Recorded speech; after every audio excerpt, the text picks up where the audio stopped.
Friends, இன்றைக்கி நம்ம என்ன பார்க்க போகிறோம்னா வெஜ் பிரியாணிங்க. அதுக்கு நான் கொஞ்சமாக கேரட்டு, பீன்ஸு, உருளைக்கிழங்கு எல்லாத்தையும் பொடி பொடியாக கட் பண்ணி வச்சுருக்கிறேன். நம்ம ரொம்ப குட்டியாக கட் பண்ணிட வேண்டாம், ஏன்னா நமக்கு பிரியாணி செய்யும்போது அது கரைஞ்சிரும். கொஞ்சம் பெருசு பெருசாக இல்லைன்னா ஒரு மீடியம் சைஸில் நம்ம கட் பண்ணி வச்சுக்கலாம். அடுத்து தாளிக்கிறதுக்குங்க நான் 2 பெரிய வெங்காயம், 2 தக்காளி, 4 பூண்டு, கொஞ்சமாக இஞ்சி எடுத்துருக்கிறேனுங்க. இதையெல்லாம் தோல் உரித்து வச்சுக்கலாம். இங்கே பாருங்கள், வெங்காயம் தக்காளியை நல்லா நீட்டமாக கட் பண்ணிவிட்டு கூடவே ஒரு பச்சை மிளகாயும் வகுந்து வச்சுருக்கிறேனுங்க.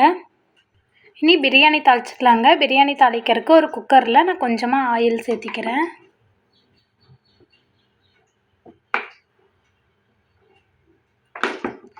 ஆயில் நல்லா ஹீட் ஆகட்டும்.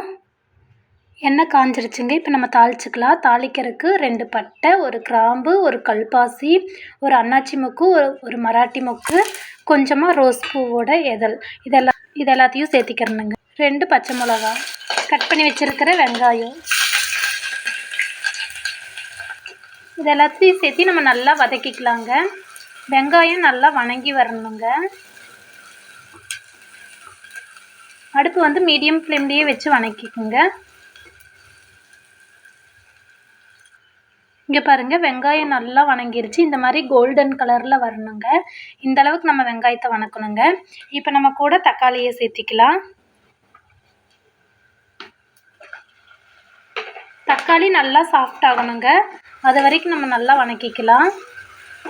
தக்காளி எல்லாம் வணங்கி எண்ணெய் பிரிஞ்சு வர்ற அளவுக்கு நம்ம வணக்கிக்கணுங்க. தக்காளி சாஃப்ட் ஆகட்டுங்க. அதுக்குள்ளே நமக்கு பிரியாணிக்கு தேவையான மசாலா எல்லாம் ரெடி பண்ணிடலாம்.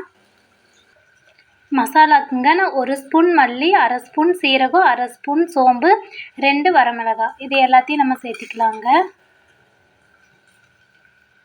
இது கூடவே 4 சின்ன வெங்காயம், 4 பல் பூண்டு, ஒரு துண்டு இஞ்சி, இதையும் இது கூட சேர்த்து நம்ம நல்லா பேஸ்ட் மாதிரி அரைச்சி எடுத்துக்கலாங்க. இங்கே பாருங்கள், தக்காளி எந்த அளவுக்கு சாஃப்டாக இருக்குதுன்னு, எண்ணெயெல்லாம் நல்லா பிரிஞ்சு வந்திருக்குது. இந்த அளவுக்கு நம்ம தக்காளியை வணக்கிக்கணும். இப்போ வந்து நம்ம அரைச்சி வச்சுருக்கிற பேஸ்ட்டை இது கூட ஆட் பண்ணிக்கலாம். மசாலாவை இதுவும் நல்லா வணக்கிக்கணுங்க. எண்ணெய் பிரிஞ்சு வர்ற அளவுக்கு நல்லா வணக்கிக்கணும். அடுப்பு வந்து மீடியம் ஃப்ளேம்லேயே வச்சுக்கோங்க. அப்போ தான் அடி பிடிக்காமல் இருக்கும், இல்லைன்னா கருகிடும். கொஞ்சமாக மஞ்சத்தூள், தேவையான அளவு உப்பு போட்டு நல்லா வணக்கிக்கலாங்க. இங்கே பாருங்கள், எந்த அளவுக்கு எண்ணெய் பிரிஞ்சு வந்துருக்குதுன்னு. இந்த சைடெல்லாம் நல்லா எண்ணெய் பிரிஞ்சு வந்துருச்சுங்க.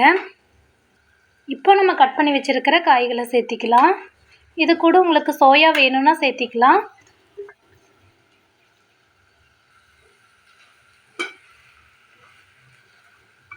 இந்த காயிலையெல்லாம் நல்லா மசாலா படட்டுங்க. அந்த அளவுக்கு ஒரு ஓட்டு ஓட்டிக்கலாம்.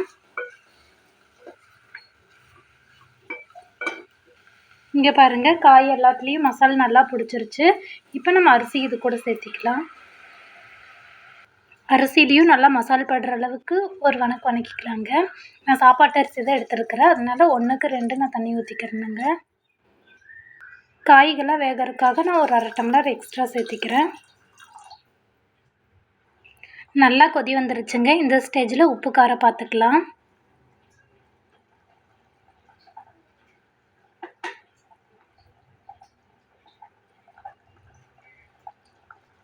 எனக்கு காரம் அளவாக இருக்குதுங்க. உப்பு மட்டும் பத்தலை, கொஞ்சமாக போட்டுக்கிறேன். நம்ம கட் பண்ணி வச்சுருக்கிற மல்லித்தலை, புதினா, அதுக்கப்புறம் 1/2 லெமன் ஜூஸ் புழிஞ்சு விட்டுக்கலாம்.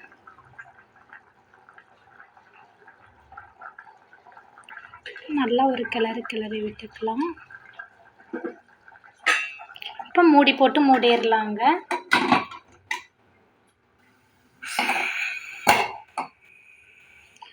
மூணு விசில் வரட்டுங்க. அதுக்குள்ளே நம்ம ஆனியன் ரைத்தா ரெடி பண்ணிடலாம். ஆனியன் ரைத்தாக்குங்க நான் 2 பெரிய வெங்காயம் எடுத்துருக்கிறேனுங்க. பாருங்கள், நான் வெங்காயம் இந்த மாதிரி நீட்டமாக கட் பண்ணி வச்சுருக்கிறேன். கூடவே கொஞ்சமாக மல்லித்தலை, புதினா. உங்களுக்கு வெங்காயம் பொடி பொடியாக வேணுன்னா நீங்கள் அப்படி வேணாலும் கட் பண்ணிக்கலாம். தயிர் கூட நம்ம கட் பண்ணி வச்சுருக்கிற வெங்காயம், மல்லித்தலை எல்லாத்தையும் சேர்த்திக்கலாங்க.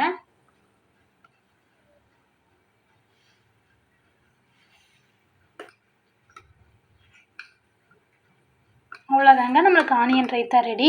வாங்க நம்ம பிரியாணி ரெடி ஆயிடுச்சான்னு போய் பார்க்கலாம். இங்கே பாருங்கள், பிரியாணி ரெடி. எந்த அளவுக்கு சாப்பாடு உதிரி உதிரியாக இருக்குன்னு பாருங்கள். இந்த மாதிரி வீடியோஸ் ரெகுலராக பார்க்கணுன்னா நம்ம சேனலை சப்ஸ்கிரைப் பண்ணிக்கோங்க. Tata, bye bye.